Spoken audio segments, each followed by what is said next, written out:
I did want to just start with a quick hand raise of if you think we're in an employer's market, raise your hand. Don't be shy. There's one. I saw one. If you think we're in a candidate's market, me too. I feel the same way. It does depend a little bit on the industry that you're in. So I'll qualify that as I go through some of the material that I have. And a lot of the information that I'm going to talk about are things that we discuss with our clients every day. The thing that I've noticed over the past, let's say, since the beginning of COVID, is this insatiable appetite for data and how competitive we are when it comes to recruiting. Are we offering the right wages? Do we have the right benefits? You know, things have changed so rapidly in the last several years that we've had to stay on top of that. So we use a variety of tools to help us with that. I'll mention some as I go through this presentation, but certainly afterwards, if you want to know some of the tools that we use that we're quite fond of, that provide us with labor market insights, would be happy to talk about those with you.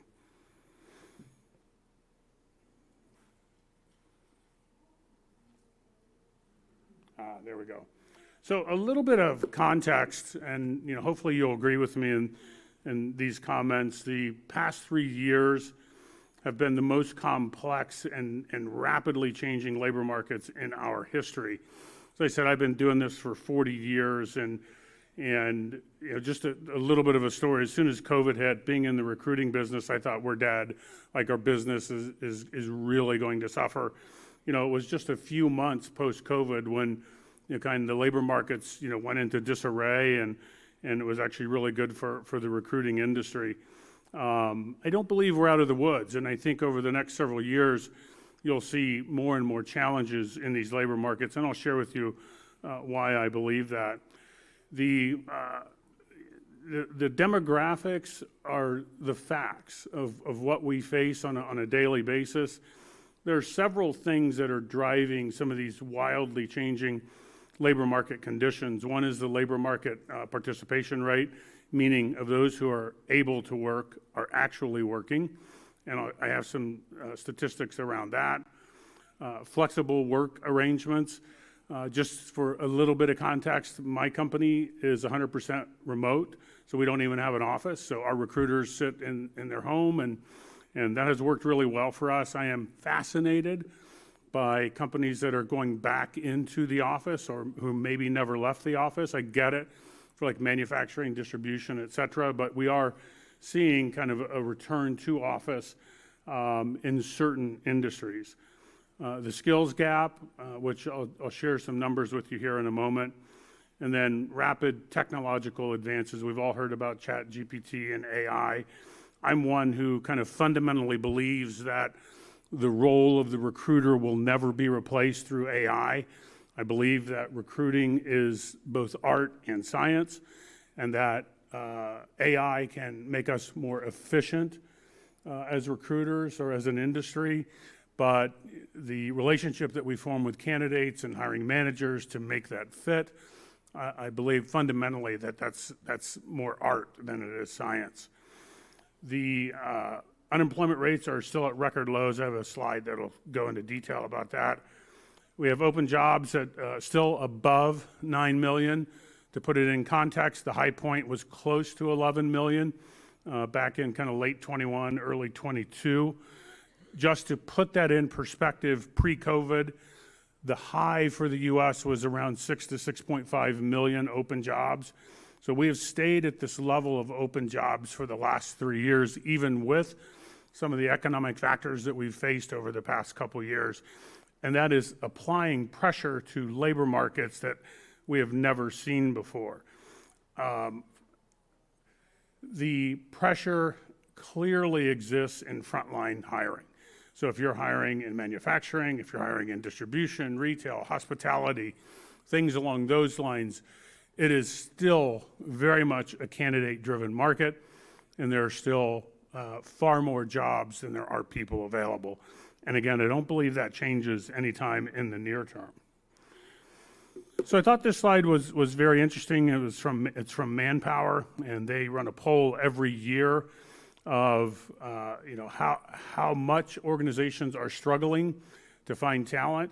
You can see that over the last 10 years, that has climbed from what was 36% all the way up to a high of 77% in 2023. That did cool just a little bit last year in 2020 or in 2024, and we have seen kind of a little bit of a cooling in terms of the labor markets. Again, expecting that to increase, or at least through 2030. That's what all the statistics tell us, that we'll see these pressures. So the darker the color, the higher the level of unemployment. So here are some of the unemployment rates by state. I think we are below 4%. We have been below 4% for some period of time. Don't anticipate anything that's going to change that, at least in the short term. Hiring is very challenging, and depending on your state, it can be more challenging than others, and will continue to be so in the coming years. So I just wanted to spend a moment on this slide here around the unemployment rate. So you see, from back in 2014, so 10 years ago, it was 6-7%. That had come down to kind of 4%-ish, a little below 4%, popped way up at COVID, and then has come down, between 3 and 4%. And in the last 36 months, you can see that it has stayed relatively low. We've seen a little bit of a going up in the unemployment rates, but not significant. And again, it's been fascinating to me to see these labor markets kind of maintain their challenges, even faced with some of the economic factors that we have over the last year. I describe to our clients, these are the most awkward labor markets that I have ever seen. My perspective is that in frontline hiring, it's as difficult to hire as it was 2 years ago, and in some industries just as hard, if not more difficult. What we did see last year was for professional or exempt level hiring, companies were more cautious, more conservative in open headcount, backfilling, new positions, et cetera. That has started to come back a little bit to normal, although it's not to where it was in 2021, 2022. So this is one of the more interesting slides for me, the labor force participation rates. And if we go back 30 years, 67% of people that were able to work within the numbers that they count, and different polls use different numbers, was around 67%, and that has come down into the low 60s. COVID definitely impacted the labor force participation rate. And what was interesting to me is, like, post-COVID, how the labor markets were so challenged so quickly, something I've never seen in this space. And once I started looking at it, like, who was leaving the workforce, it was people retiring early. It was maybe a 2-income family. One decided to stay home. Maybe one was being called back in the office, didn't want to go back in the office. That equated to millions of people who were no longer in the labor force. So it has made these labor markets very, very dynamic and very challenged over the last few years. We have seen it come back up a little bit, but it's still relatively low when you look at the last 30 years. So some additional insights around the labor markets. About 60% of all applications or applies are now on a mobile device. So, if your hiring process is not mobile friendly, mobile app, you're missing out on a significant, portion of the candidates. Labor markets are still considered very tight, not enough candidates by most standardized measures. Demand did soften in 2023. Creating a false sense of security. And, I found it interesting last year with some of our clients, they would immediately, once the unemployment rate was ticking up just a little bit, oh, it's back to an employer's market. We can go back to the ways that we had before. And that is just not the case. It is still very much a candidate-driven market and will be for at least the next 4 to 5 years. U.S. labor demand still outstrips labor by 2.5 million jobs, meaning there are 2.5 million more jobs open than there are people available. I would suggest to you that that number is actually wider because of the skills gap, meaning that employers are looking for certain skill types, and those skill types are not prevalent in the market, so there's more openings that aren't going filled. Wage growth has cooled in the last, let's say, 12 to 18 months. I'm not seeing it go back up, at least in 2024. The other thing that we've seen, and certainly would be interested in any comments you might have, is that retention or attrition, those rates have kind of come back down, maybe not quite to pre-COVID, but they've come back down to more manageable levels. I do think that companies need to be very cautious and watch attrition rates. If you start to see those go up, it could be an early indicator in terms of what is to come. So this is a little bit of a busy chart, but there are several key factors which determine if we're in a slack or a tight labor market. And more simply put, are we in an employer's market or a candidate's market? And by the way, all these slides will be available to you. So if you want to use these, I find these are incredibly helpful when talking to executives or hiring managers around what conditions we as recruiters face on a daily basis. So, number of unemployed, number of openings, all of these things kind of go into this calculation of whether we're in a slack or tight labor market. To the extent that it goes below the line, that means that we're in the candidate market, meaning there is more demand than there is supply. And you can see in COVID, we were in much more of an employer's market for a short period of time.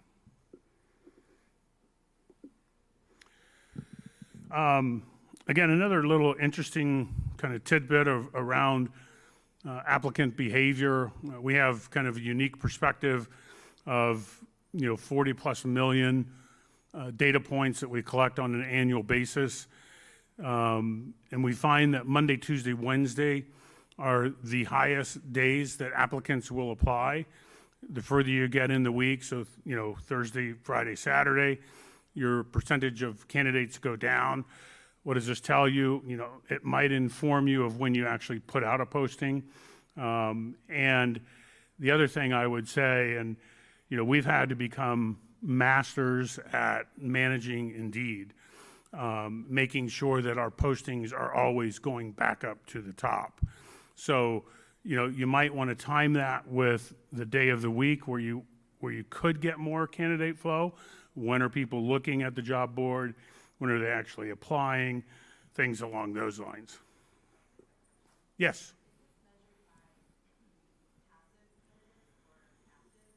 This is all candidates. So that is a really good point, though. I'll digress for a second around kind of active, passive candidates. I believe we live in a world where you cannot rely on active candidates to fill your openings. And that goes for just literally about any type of job that you may have. What has been like truly fascinating for me is how we have to direct recruit in the manufacturing sector, in distribution, supply chain, retail. If you rely on just the posting, you're not going to get what you want. You have to go further than that in order to fulfill your needs. So good question, thank you. The other thing that we find interesting is the more words you have in your job title, the fewer number of candidates that will express interest in that. So this is actual clicks on the job. So, the sweet spot is 2 to 3, and there's a diminishing turn, kind of the longer you go in your job title. I have seen a lot of companies actually simplify their job descriptions and you may have one job description that you use for your internal purposes, and you may have one job description that you use for kind of candidate generation purposes.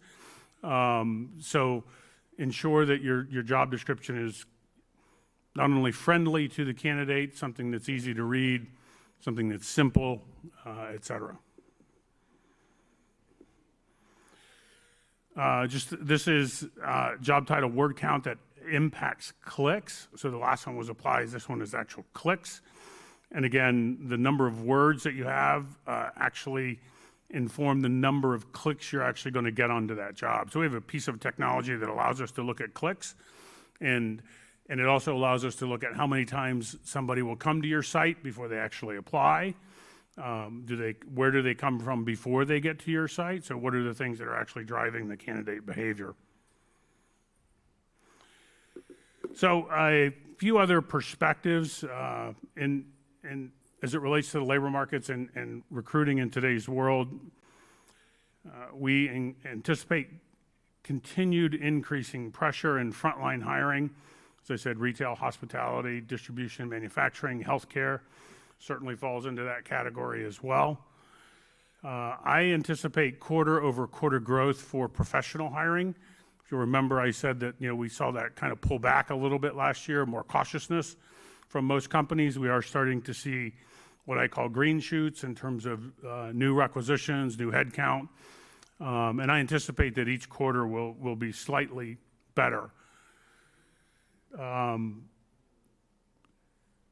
The hybrid, full, in-office, not in-office, has a direct impact on the number of candidates you will get to apply. So we track all this for our customers to understand and put it in perspective. We just hired a director of marketing and a director of finance, and they're both remote roles. We had 600 or 700 people that had applied for these roles. We've done some side-by-side comparison, and you can expect anywhere from 50% to below that for the same position that is in office versus remote. So it definitely drives candidate behavior, candidate clicks. And I think that people have spoken that they prefer a remote or hybrid environment. We are seeing more and more companies kind of enforce or go back to in-office presence, whether that's 1 day, 3 days, 5 days. In an organization that I'm intimately familiar with, they wanted people to come in 1 day a week. At first it was not mandatory, but nobody was coming in. Then they made it mandatory. Nobody was still coming in. Then they offered free lunch, and few people came in. So, I think the verdict is out in terms of preference, but I do understand that, many companies don't have that choice. If you're a manufacturing organization, et cetera, you really have to have that. So, it depends on your situation. I, have a client that is in Dallas, and they're looking for snowflake engineers. Has anyone recruited snowflake engineers? They're not easy. And they wanted the snowflake engineers in the office 5 days a week in downtown Dallas. And I told the CIO, I was like, you just ruled out 99% of your candidate pool. So we can still go recruit, but you've limited yourself tremendously by doing that. But anyways, that was not his choice, it was the CEO's choice. That's the other thing I found fascinating, is that most of these in-office, hybrid, that comes directly from the CEO, at least it's my experience that's where that's coming from. A compelling offer, efficient process, and flexibility in the process will yield you greater results. Having done this for as long as I have, every company does have a compelling offer. And, even if you're not the top payer, there are things you can look for, nuggets that you can look for in your offering that are going to help you generate the candidate flow that you desire. So, really take a look at what you have to offer, what are the good things about your organization, and promote those. As I said, attrition has stabilized materially in the last 24 months. One of the industries that we serve pretty significantly is the life sciences, so pharmaceutical, biotech, et cetera. Historically, they've had very low attrition rates. During the peak in 2022, we saw great organizations with 20% attrition in life sciences, which is, very bad for them, that has come back down into single digits, 6, 8%, which is more what they're accustomed to, some even lower than that. So AI in recruiting, claims that the recruiter will be replaced by AI are just not factual. The value that a recruiter brings to the hire, and it's not just because I'm a recruiter, I like to embrace technology, even though I will share with you, after spending 40 years in this industry, when I got my first fax machine, I thought that's as far as we can go. Like, that's it. Like, technology can take us no further. And look where we are here today. There are definitely parts of the recruiting process that benefits from AI. Sourcing, you can have these bots going out and doing your sourcing and collecting candidates. A lot of the tools around market assessments, labor market data, compensation data, supply and demand data, those are all great tools that can aid you in working your requisition. Skills matching, although this is an area for me that I've always found difficult, and I like to use this example. I spent a lot of time trying to figure out how you perfectly match skills. So one of our clients was looking for a barista. It was a coffee shop, and so you put in barista, get people that come up, but inevitably we found one person who titled themselves a coffee maestro, and that person did not come up in the search. So it's been difficult to have AI or technology understand that a coffee maestro is a barista without specifically looking at all the skills that that individual may have. Getting better, but it is not perfect. Administrative functions like scheduling, onboarding. We just launched an automated scheduling tool for candidates, which we're super excited about. I will tell you, it works much better for high volume hiring than it does with one-off professional hiring. We haven't cracked that code. We have one client that I say likes to do 13 by 13 interviewing, meaning interview with 13 people, interview the top 13 candidates. As you can imagine, that's a lot of time. And scheduling that is sometimes a nightmare. And then obviously analytics. Lisa's going to talk about that here in a couple minutes, but the ability to have insights around your data, as well as how that compares to what's commonly available, is super important in today's world. So this is a recent survey done by LinkedIn. They have some really great reports that they put out on a monthly, weekly basis. They have, as you know, millions and millions, even billions of data points. So they polled employers around what are the most important topics to them. Quality of hire, which I'll talk about here in just a moment. Employer branding, candidate experience, flexible work arrangements, and upskilling, reskilling. We've heard a lot about that over the past couple years. So I want to talk about the holy grail of recruiting, quality of hire. So just so you know, when I started in this business 40 years ago, quality of hire was being sought after. So it's not something that's only been the last couple years where we're trying to understand quality of hire. In my opinion, this is something that we in talent acquisition have always sought to be able to report to the business, and how do we impact quality of hire. For the first time in kind of my professional career, I do see that we are starting to make some inroads, and it's because of our access to data that we can now measure quality of hire. Again, I don't think we're anywhere near where we need to be, but I think we are moving in the right direction. I am seeing some companies that are actually tying first-year evaluation score with source of hire, with the source of the candidate, first-year turnover rates, productivity measures like sales rank, customer satisfaction scores, et cetera. And then even some companies, they do an evaluation of team fit, culture fit. That's a numerical score. And then they can compare that back to the sources of hire. So I want to leave you, and then I'll turn it over to Lisa with employee value proposition by generation. Again, we all look for different things in an employer. You know, I do think it's interesting that Gen Z, you know, the things that they look for most are career advancement, opportunities to network, to be mentored. And even if you look at Gen Z in terms of their desire, I'm talking professionals, to work in the office, I think we see a higher percentage of people that would prefer to work in an office so that they can have a mentor, that they can develop work relationships in a more meaningful way.